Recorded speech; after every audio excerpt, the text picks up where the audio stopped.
15.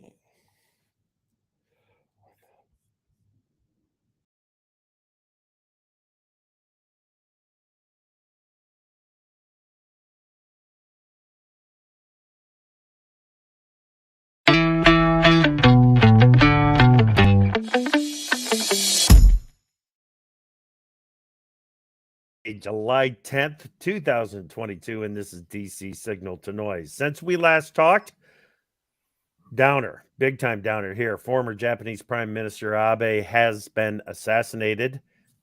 We'll talk a little bit about that. Gas prices are inching down, but only because demand is down. So the Biden energy policy is working. The move to electric powered cars and tractors kept moving forward. The Cubs won 4 series in a row, then got swept by the Dodgers in a 4-gamer last week to bring reality back to center stage for the Northsiders. I'm back from a week of vacation, and there is no better way to get back up to speed than a conversation with Jim Wiesemeyer, Pro Farmer Policy Analyst. Good morning, Jim. Good morning. It's going to be a good week. We've got a lot of good reports coming out. I don't know about good, but USDA tomorrow on the WASDE, et cetera. And then we have Wednesday with an update CPI. on inflation, which should be higher than the 8.6% the prior month. I do want to put a plug in for the Minnesota corn growers. I'm going to be meeting them with others for dinner tomorrow night in DC, and I always look forward to that group because they come to town and talk to lawmakers. So that's real grassroots in play there, Chip. Very cool. Very cool. I've got a meeting tomorrow night as well. Dinner, maybe a cold latte or two. We'll see. With Agview Solutions over in Raleigh, Iowa. Looking forward to that conversation as well. That's Chris Barron. You know Chris Barron. Absolutely. Yeah. He's a very good guy and had some good meetings. I was at one of them. Was it earlier this year? Phoenix, down in Phoenix, right? Phoenix, yeah. I also want to point out I'm getting my new speech shed on his farm. It's not Phoenix, but Okay. I'm getting my new speech, presentation ready, and I wanted to put in some positive news. And okay, I just couldn't find much. So I'm still searching for positive news. And then I came about where the one positive news is I got a new hearing aid, and I can once again hear the birds chirping and the trees rustling. So that's good news. Good stuff. Well, I had to get new hearing aids because all the noise in DC. Yeah, that's what we're here for. We're here to sort it out. Yeah. If you want to be part of the conversation, there is a comments tab on your screen. Click on that, and we'll try to follow along. Good morning, Melody. It's good to see from you again, Jerry. Good to see you. All right. Oh, Gary, we're going to get to your question for sure. For sure. When as we continue on the conversation. Jim, Friday on the free-for-all, which Davis Michelson did a fantastic job hosting, had you and Sean Haney from Real Agriculture on there. You spent quite a bit of time talking about the impact of the assassination of Shinzo Abe, former prime minister in Japan. Just a devastating blow to civility around the globe. Yeah, it was a shock to the nation. And I explained, Chip, on Agri Talk, it's for Americans to understand what's happening in Japan.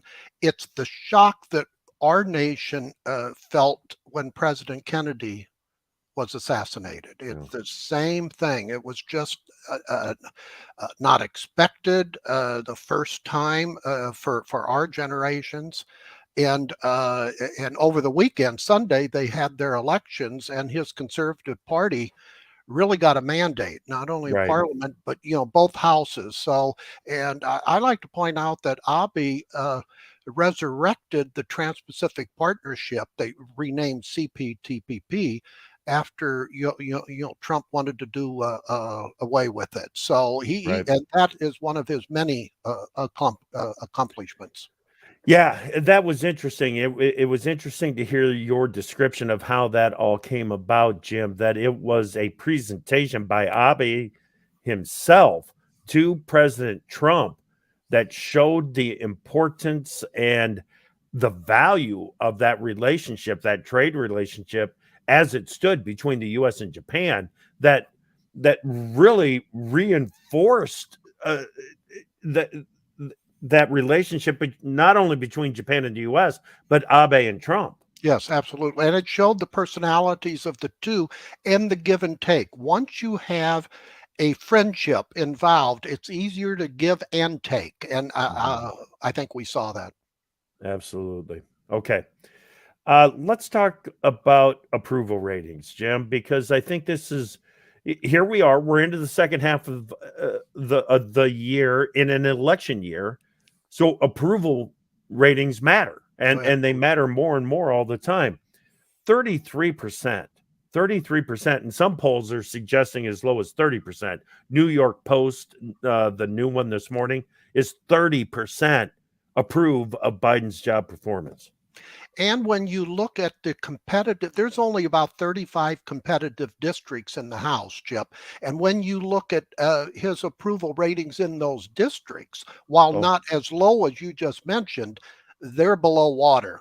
And so that's another signal, if you will, of the coming House election. Looks like it's going to go, toward the Republicans, maybe the Senate. Senate's going to be close.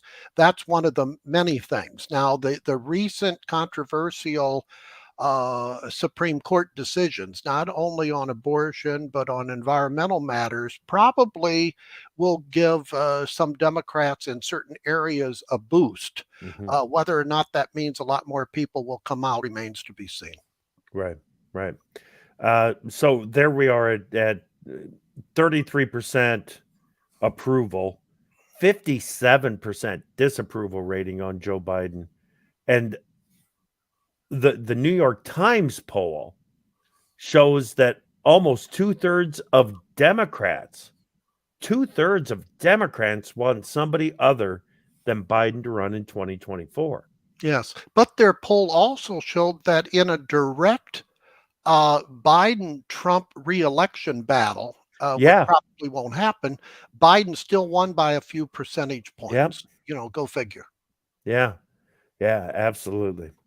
Uh, okay, some of the things from last week may blend into the weekend, things that happened over the weekend. But Jim, my heart absolutely sank when I saw the pictures of wheat fields in Ukraine uh, engulfed in flames. Yeah. It's heartbreaking. Yeah, and this is that plus I think the markets putting in are renewing a weather market not only in the U.S. but in Europe. They're heating up big time over there. Yeah, this is the strategy of Putin.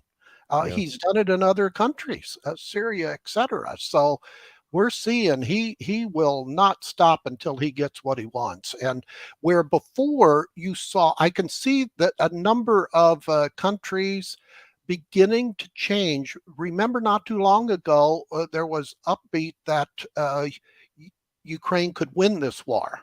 I'm not saying we're thinking that they're going to lose, but it's not going to be nearly the timeline that people thought. This thing's going to right. drag out for Yeah, years.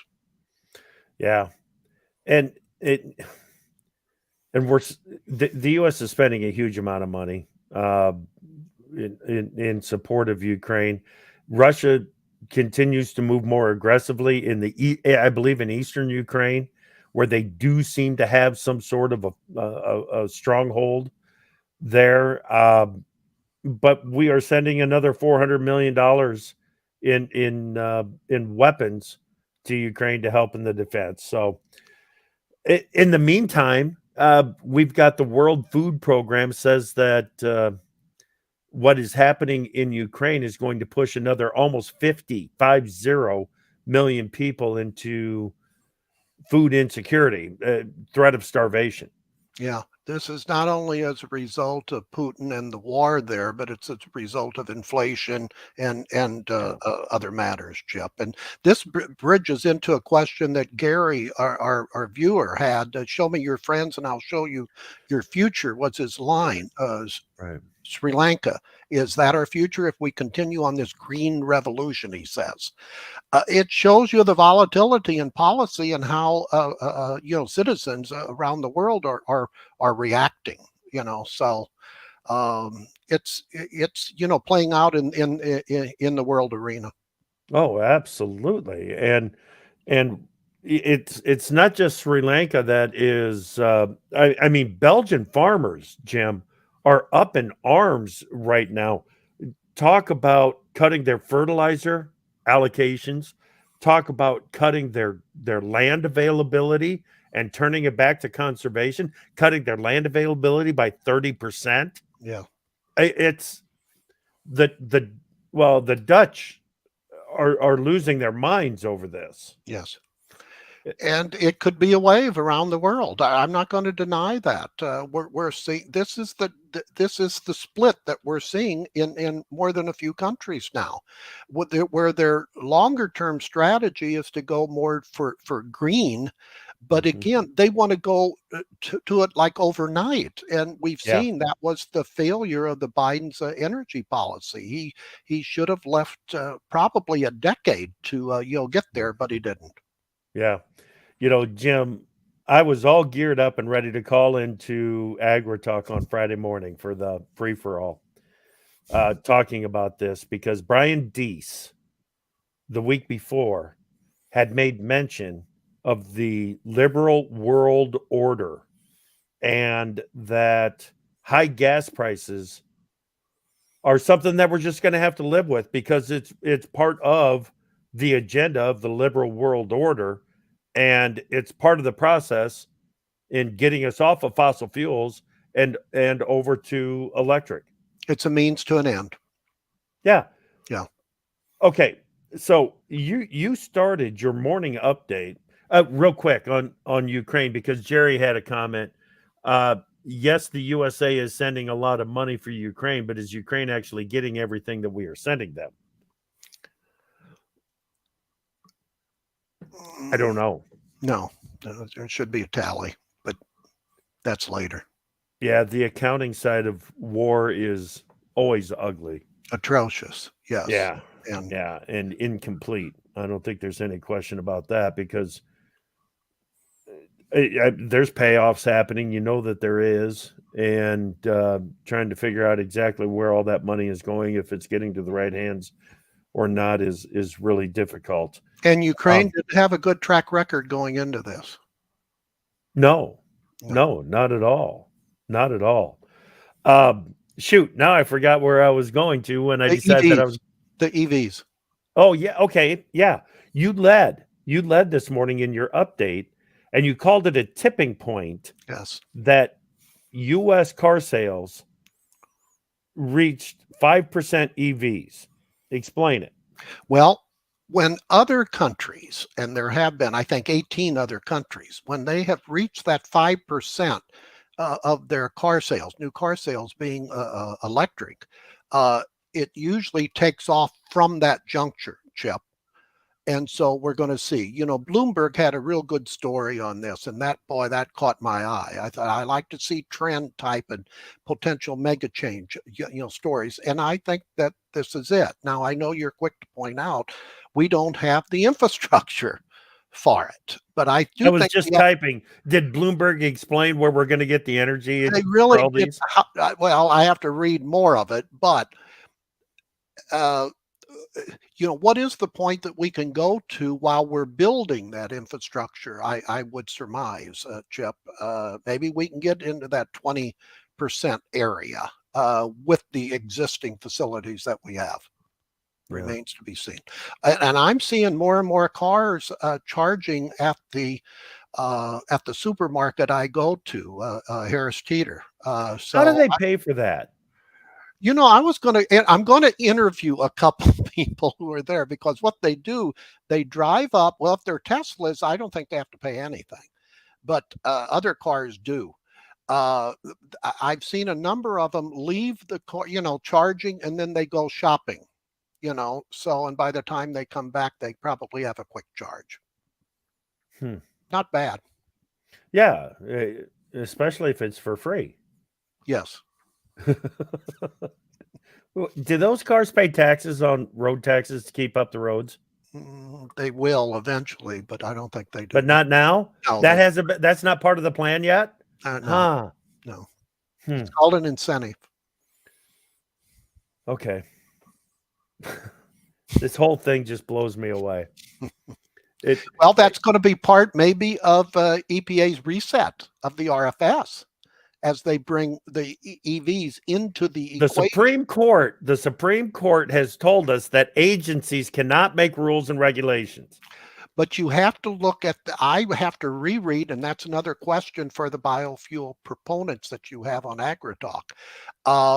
Within the language of the RFS, did Congress give EPA, Energy, USDA, the authority to do what it looks like they're going to do post 2022? Maybe they did. All right. Talk about the interview with the John Deere CEO in Forbes. Yeah, well, it was one of the it's very revealing. John May, I think is his name. I'm just going on memory right now. But boy, he was optimistic on battery use for tractors. What did he say? In 4 years, I think. Yeah. And then he talked about the artificial intelligence in their subscription service where it can identify weeds and cut the use of herbicides by 90%. Jeff. Yeah, that's fantastic. Yes, that's an eye opener. So more of their growth in the future is going to come with what they call subscriptions, for their, services. So he was picked as one of the top 50 CEOs. So I think it's must reading, Barron's. Yeah. Some of the questions that I've got on the electric tractors, electric combines, and so on. What about the guys that are spread out even 5 miles from operation to operation? If you're 5 miles away and your light starts blinking, that your charge is almost out. The way things stand right now, you just bring the fuel truck in and you fill it up and off you go. Do you have to conserve and get back to the shop and get plugged in? Are you going to carry around a 10-ton battery that is a portable charging station? What's that going to cost you? I mean, I know how much the 20-volt battery is that you put on a driver. How much that costs. I can't imagine what a 10-tonner would cost to recharge a battery. Well, we've challenged our producer, Joe Stackler, to get someone from John Deere so we can ask those questions, and we will. Very good. Very good. Okay. Let's see. We had better move to the week ahead because there is going to be more talk this week about. Okay, let's start with President Biden's trip to Saudi Arabia. What are your expectations? Well, when you have to write an op-ed, which he did for the Washington Post, to explain why you're going to visit, amongst other countries, Saudi Arabia, it's a sensitive issue, Chip. And I don't care if they're saying publicly that they're not going to talk that much about oil. They will, of course. So, and he came when he was running for president, he called Saudi Arabia a pariah, country. Yeah. So, that tells you the turnaround, with the oil price situation. Of course, he's going to ask, Saudi Arabia to boost their production. Right. 60 Minutes had an interesting focus on Saudi Arabia last night. I don't often recommend 60 Minutes, but this was actually pretty interesting watching. So if you get a chance, go back and take a look at that. It exposes a lot of the corruption that has already taken place in Saudi Arabia and continues, I'm sure. Secretary Yellen, this is midweek. She's going to be overseas. She's going to be in Tokyo, I believe, on Wednesday. And then at the end of the week, it is Indonesia for a G20 meeting. If she hadn't been as vocal as she has been on some issues, I wouldn't include this in the update for the week ahead, but she has been vocal. And now that she's overseas, it will be interesting to see how other countries and other economic leaders react to what is happening in the U.S. Yes, and one of her key goals, Chip, is to sell other countries on capping Russia's oil price. Yeah, And that's loaded with potential volatility because Putin still holds the leverage at this particular time. Not in the long run, but in the short run, he may just decide to throttle back production even more, and then you're off to the races on oil again. right. Okay. Uh, Lawmakers are back, right? Both the House and the Senate this The week. Senate back today, the House tomorrow. Yes, Okay. but they have a lot of things to grind out. Right, right. I believe in the Senate they're going to be working on a bill called USICA, the China bill. What's the Yes. status there? Well, the problem with that now, that's really the to put billions of dollars into boosting our, semiconductor capacity, which I think will eventually pass some way, somehow. Yeah, But the minority leader in the Senate, Mitch McConnell, has said he will stop it in the Senate if the Democrats continue their approach toward another reconciliation bill that will right. be a combo of aid, new energy deal language, Obamacare provisions, extensions. However, the Democrats in Congress is saying, well, this USICA or the China bill has already passed the Senate. It's now in conference, Chip. What some in the Democrats want to do is take the Senate passed China bill over to the House and just pass that. Some House Democrats are saying, well, then they won't get to put all their potential changes in that bill. So that's something that we're going to have to monitor. So they could get the semiconductor bill through if they go that approach. But McConnell says, and he usually follows through, that he'll stop it if they don't use this maneuver against him. Okay.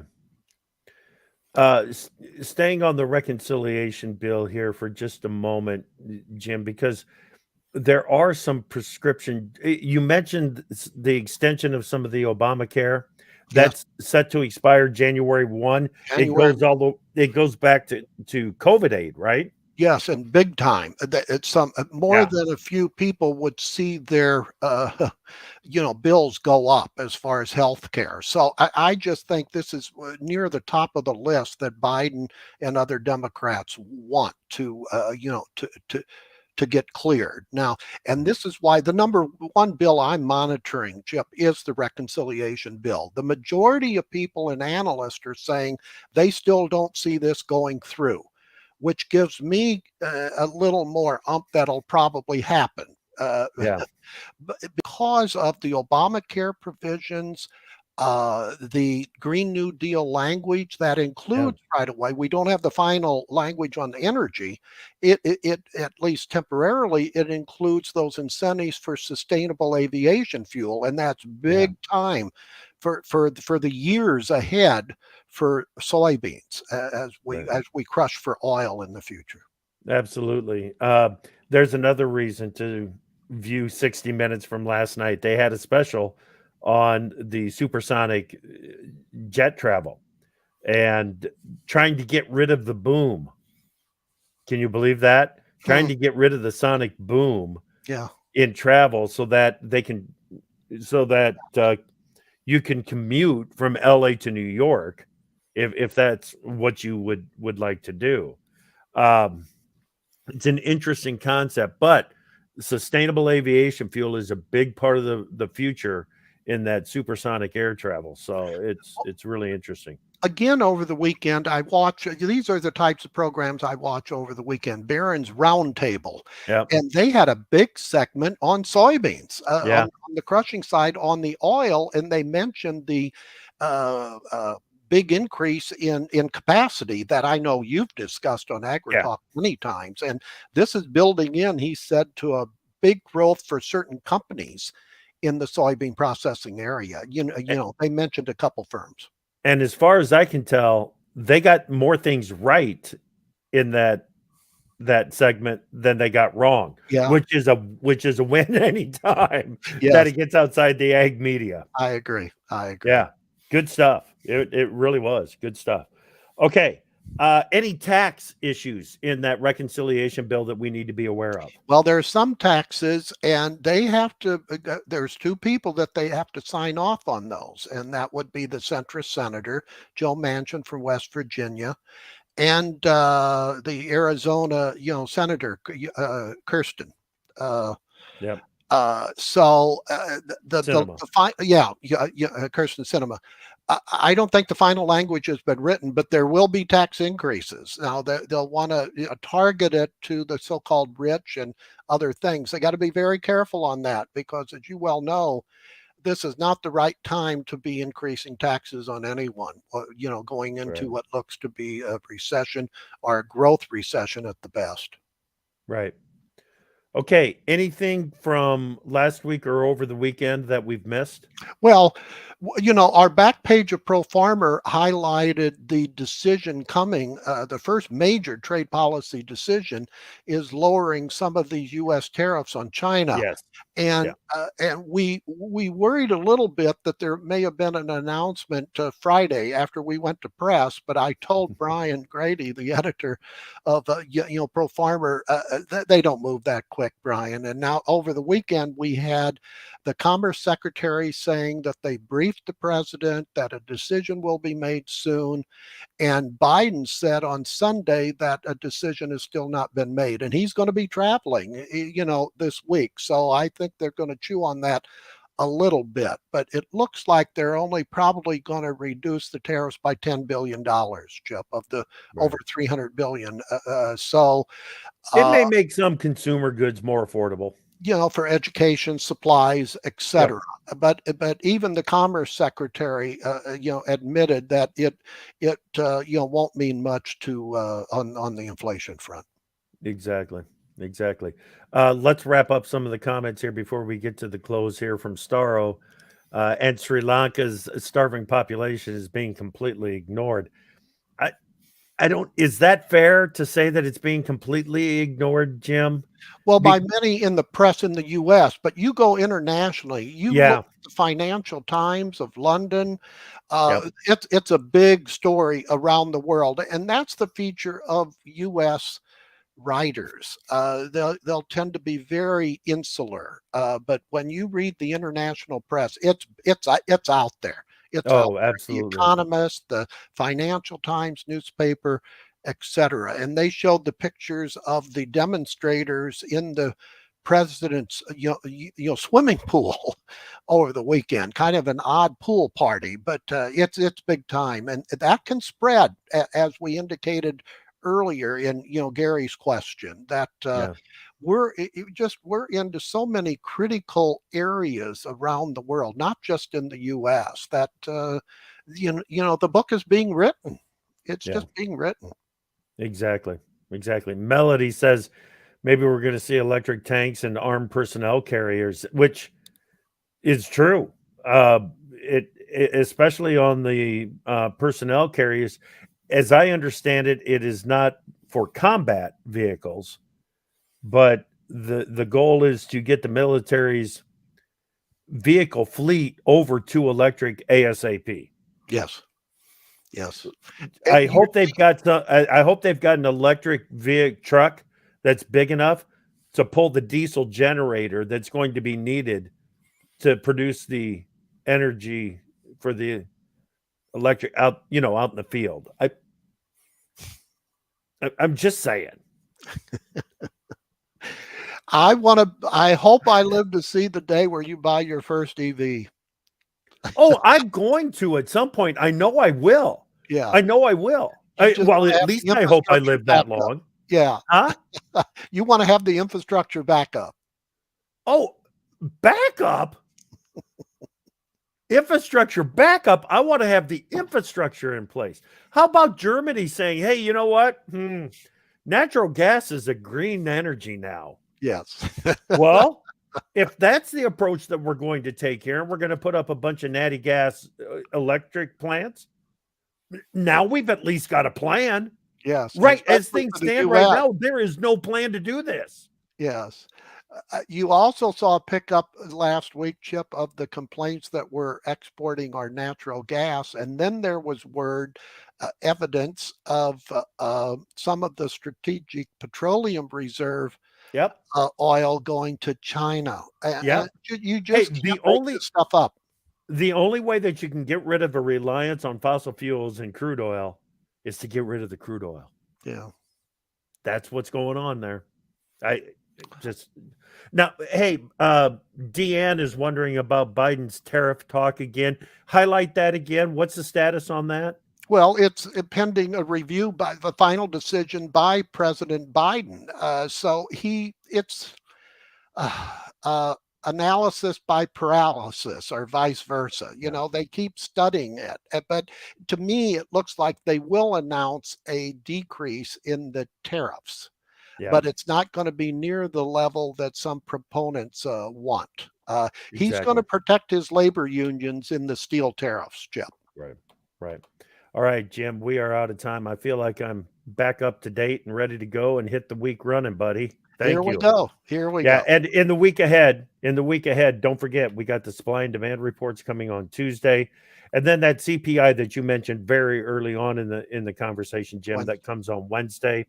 That one's going to be very important, not only for the equity markets, but I believe for the commodity markets as well. Today on Agri Talk, we've got Machinery Pete, of course. We're going to get a weather update on that hot and dry weather forecast from the folks at BAMWX. And we are going to be talking about Poet's new relationship with the Navigator CO2 pipeline. All right. I may have to listen in. That's a controversial one. And we'll find out exactly why Poet has decided to team up with Navigator on the CO2 pipelines. Have a great week, everybody. Keep watching for those signals.